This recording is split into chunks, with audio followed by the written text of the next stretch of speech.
Masih diekspos lebih dekat, lebih santai ya, Disnatalis Universitas Pekalongan yang ke-33. Banyak cerita, banyak pengalaman juga ya Pak ya, dan banyak kenangan pastinya.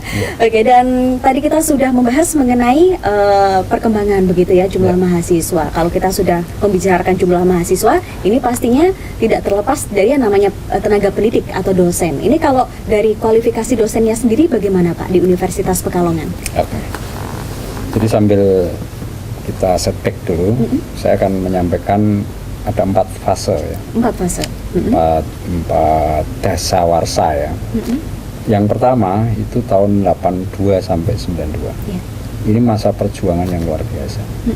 Karena kita melawan mitos tadi yang katanya perguruan tinggi akan runtuh gitu ya. Tapi kita membuktikan mampu eksis. Dan pada saat itu juga menjadi guyon-guyonan masyarakat juga. Unikal itu apa? Untuk sekali loji. Karena memang dekat kali loji kan. Ya. Ini fase yang pertama memang perjuangan keras, tarik mahasiswa juga amat sulit. Kemudian fase kedua tahun 93 sampai 2003. Ini merupakan fase yang mulai ada pertumbuhan. Tetapi yang paling fenomenal itu adalah pada saat krisis ekonomi yang tadi saya sampaikan. 98 itu terjadi loncatan 300% dari jumlah sebelumnya penerimaan mahasiswa baru, 300% lebih pada saat itu. Nah itu menjadi titik awal. Nah, baru ada kemampuan tahun 2003 sampai 2013. Nah ini fase yang sangat luar biasa berkaitan dengan kualifikasi dosen. Awalnya sampai tahun 2008 itu jumlah dosen kita itu baru 67 dosen. 67 saja. 67 dengan PNS-nya ada 13 pada waktu itu. PNS-nya 13. Nah, tahun 98 kita mulai meningkat dan sampai sekarang jumlah mahasiswa sudah berlipat. Jadi sekarang sudah 150 dosen. Jumlah dosen dengan kualifikasi semua udah S2 dan segera juga akan kita bangun S3-nya. Nah, dalam fase yang ketiga ini fase yang sangat luar biasa sampai tahun 2013 ini banyak pertumbuhan yang kita lakukan, sarana prasarana, kemudian jumlah dosen, kualifikasi dosen, studi dosen kita biayai semua dan alhamdulillah bisa. Nah, fase yang sekarang ini 2014 sampai 2024. Nah, ini fase penting bagi kita. Ini harapan kita. Dari mulai sekarang kita sudah siapkan dosen-dosen untuk studi lanjut S3. Ya, tahun 2024 nanti kita sudah memiliki 60% dosen bergelar doktor. Nah itu dia. Nah ini sudah masuk ke WIT University. Jadi kita akan merancang Unikal ini harus mendunia. Ya, dan saya sudah beberapa kali menjalin kerjasama dengan perguruan tinggi di Australia, Tasmania, dan insya Allah sebentar lagi saya juga akan berangkat ke Tiongkok untuk menjalin kerjasama dengan Universitas Tiongkok juga. Jadi ini sudah mulai kita rintis ke WIT University. Ini ya harapan kita di tahun 2024 nanti, baru nanti fase berikutnya di tahun sampai ke tahun 35. Sudah direncanakan pemirsa ya. Itu nanti akan bersamaan dengan 1 abad Indonesia. Itu ya tahun 45 yang disebut generasi emas. Insya Allah Unikal akan berkontribusi sangat baik terhadap hal itu. Oke, mungkin di sini bisa dijelaskan juga mengenai visi dan misi dari Unikal sendiri, Bapak Suryan. Visinya memang membentuk manusia yang berakhlak mulia, dan itu sejalan dengan cita-cita para pendiri yang berbasis Pancasila ya. Jadi itu pedomannya dalam melakukan Tridharma. Pendidikannya juga harus diarahkan membentuk akhlak yang baik dan mengamalkannya juga dengan baik, ikhlas dan lain sebagainya. Kemudian penelitian pun juga diarahkan hal-hal yang memang bermanfaat bagi masyarakat. Ya, penelitian dan pengabdian ini adalah 2 hal yang harus sinkron. Pengabdian itu berbasis penelitian gitu. Nah ini akan terus kita dorong dan kita sudah menjalin kerjasama dengan Pak Wali ya, untuk melakukan pengabdian masyarakat di wilayah Kecamatan Selatan dan Kecamatan Utara. Saat ini sedang berlangsung juga. Jadi bagaimana kita mempunyai kontribusi terhadap pertumbuhan masyarakat, kesejahteraan masyarakat. Ini bagaimana kita mempunyai kontribusi. Oke, seperti itu. Sebelum melanjutkan perbincangan, saya akan mengajak minum teh dulu ya Pak. Mari Oke, iya. bersama saya. Ini dijamin nanti Iya. dingin nanti.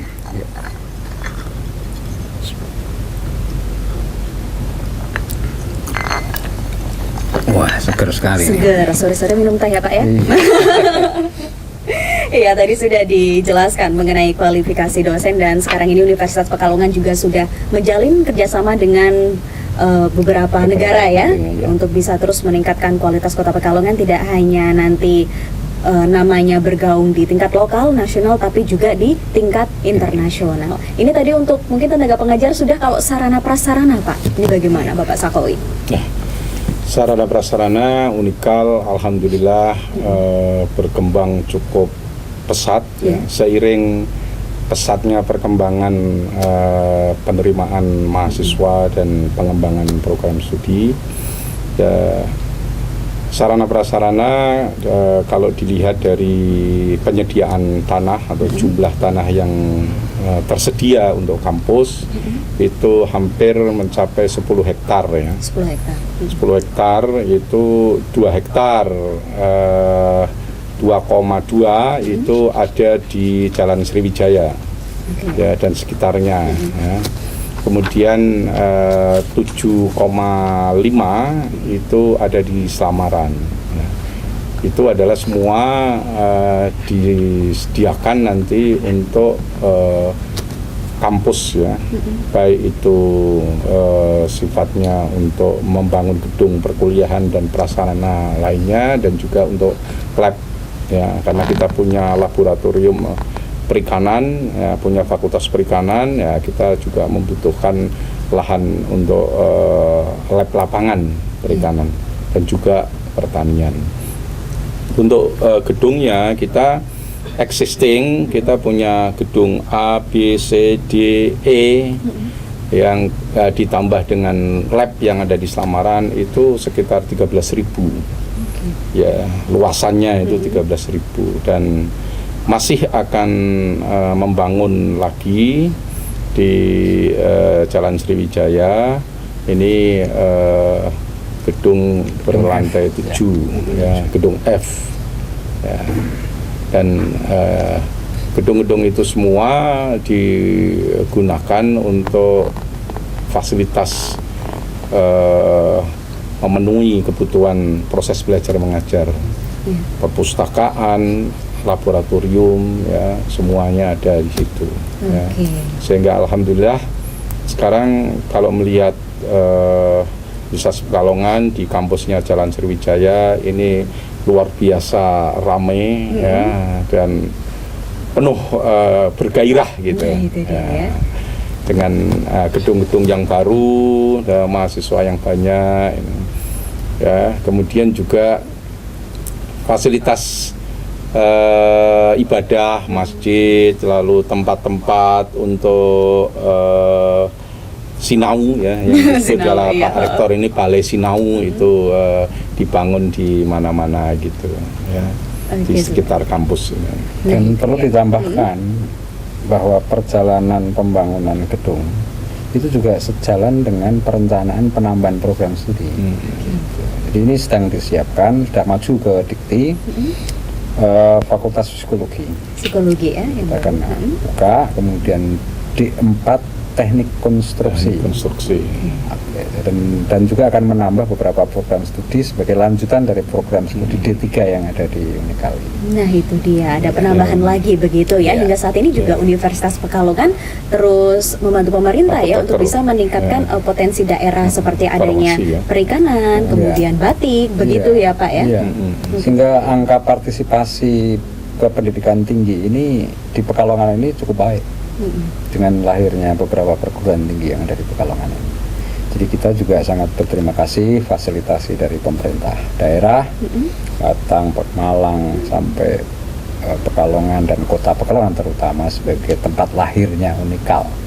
Yang sering saya sebut Unikal itu adalah anak kandung pertama daripada Pekalongan. Nah itu dia, karena rektornya ya Pak ya dulu.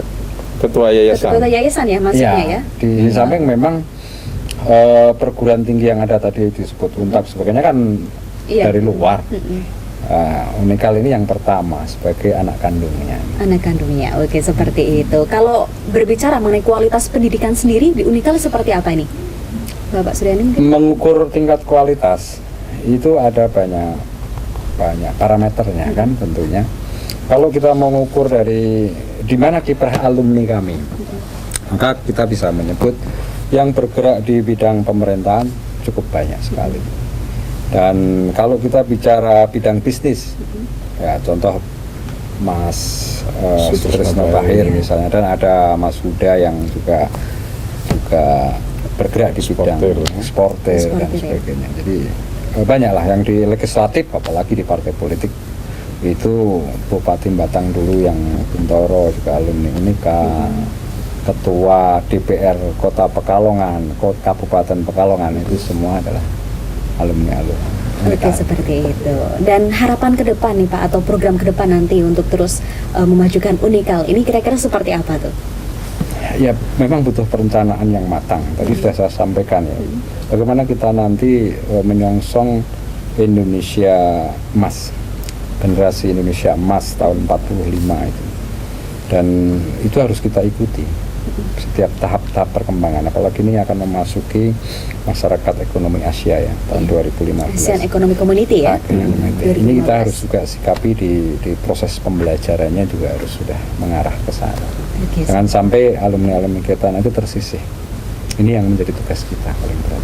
Nah itu dia, memang butuh persiapan ya Pak ya untuk ASEAN Economic Community pada tahun 2015 nanti. Untuk Bapak Sahui sendiri, kira-kira harapan ke depan seperti apa? Terutama salah satu pendiri Unikal juga ya Pak ya?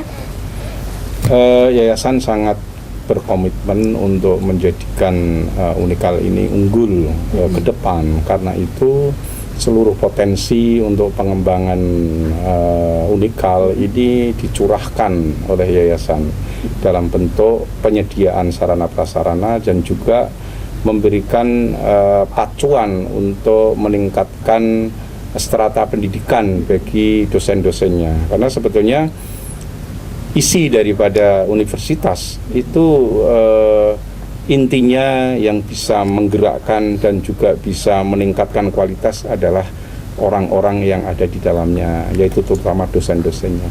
Karena itu dosen-dosen Unikal ini dipacu, ya kita mendukung kepada Pak Rektor untuk bagaimana dosen-dosen itu studi lanjut S3 dalam negeri, luar negeri, ya, dan ini cukup banyak yang kita biayai untuk mereka melakukan studi S3 baik dalam negeri maupun luar negeri. Oke, seperti itu. Amin. Dan semoga di Desnatalis Unikal yang ke-33 ini Unikal bisa terus maju, berkembang. Amin. Tambah banyak nih Pak gedungnya ya, fakultasnya juga bertambah, begitu prodinya semakin bertambah. Dukungan masyarakat. Nah itu dia, perlu sinergi ya, tidak hanya mungkin dari Universitas Pekalongan saja, juga ada sinergi antara masyarakat, kemudian pemerintah juga ya untuk bisa terus mendukung. Terima kasih Bapak Suryani telah hadir di Studio 1 Batik TV.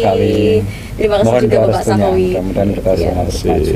Amin, begitu ya. Usai sudah pemirsa kebersamaan kita dalam program Expose, lebih dekat lebih santai. Semoga program ini bisa memberikan wawasan atau pengetahuan kepada Anda terutama mengenai Universitas Pekalongan. Jadi mungkin sebagian ada yang belum tahu, sekarang menjadi tahu, begitu ya Pak ya, terutama dari latar belakang adanya Unikal, kemudian sampai sekarang sudah berdiri dengan banyak program studi seperti itu.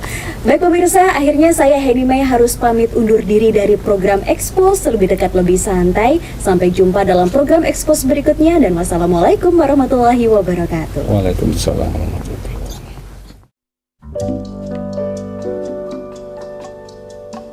wabarakatuh.